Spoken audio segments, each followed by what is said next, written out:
quelqu'un. Tu étais dans une relation, vous avez avancé, vous vous êtes séparés. Et du coup, tu veux commencer une autre. Généralement, après une séparation ou lors d'une séparation, nous ne sommes pas lucides pour faire les bons choix. Parce que très souvent, lorsque tu ne veux pas être seul après une séparation amoureuse, prendre ton temps d'être seul, généralement, on choisit une personne qui est l'opposé de la personne avec qui on était, qui nous avait blessés. Ça, c'est psychologique. Sans le savoir, lorsqu'on se sépare de quelqu'un, on entre directement dans une relation. En fait, sans le savoir, c'est notre subconscient. On veut être avec une personne qui est l'opposé, qui ne parle pas, qui ne fait pas ce que l'autre faisait. Et après quelque temps, puisqu'on a choisi pour corriger une erreur, quelqu'un me comprend? Lorsque tu choisis quelqu'un, c'est pour ça qu'on dit, après une séparation, prends ton temps de guérir, prends ton temps de souffler. Ok? Parce que si tu n'apprends pas à être seul, tu risques d'entrer dans une relation où tu vas trouver quelqu'un qui va corriger la personne avec qui tu étais. Cette personne-là parlait moins. J'ai besoin de quelqu'un qui parle plus.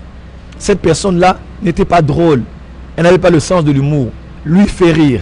Je serai avec lui. Cette personne-là me parlait sans respect. Mais celle-ci est beaucoup plus respectueuse. Alors, tu vas même réaliser souvent que tu ne choisis pas par rapport à ton choix, à tes critères, avant même que tu ne sois engagé la première fois, mais tu choisis une personne qui est le contraire de la personne avec qui tu étais. Au fait, tu n'as plus envie de voir la personne avec qui tu étais et tu cherches quelqu'un qui est diamétralement l'opposé de la personne avec qui tu étais. Est-ce qu'à la région me comprend? Est-ce qu'à la région me comprend? Voilà.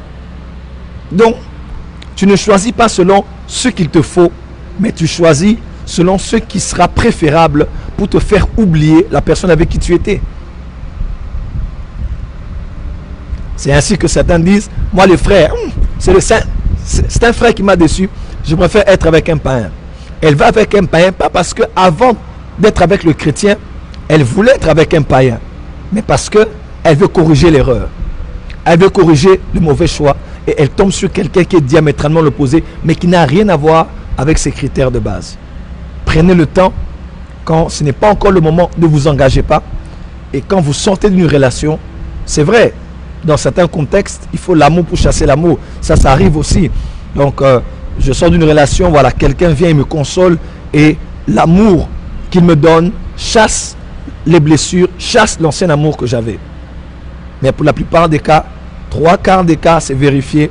Ceux qui sautent d'une relation à une autre, très souvent, ils tombent dans des pièges parce qu'ils cherchent une personne qui va le faire oublier la personne avec qui il était. C'est pour les hommes, pareil aussi pour les femmes. Alors, la sagesse dans la vie, l'expérience dans la vie demande des fois de prendre le temps. Tu as encore 18 ans.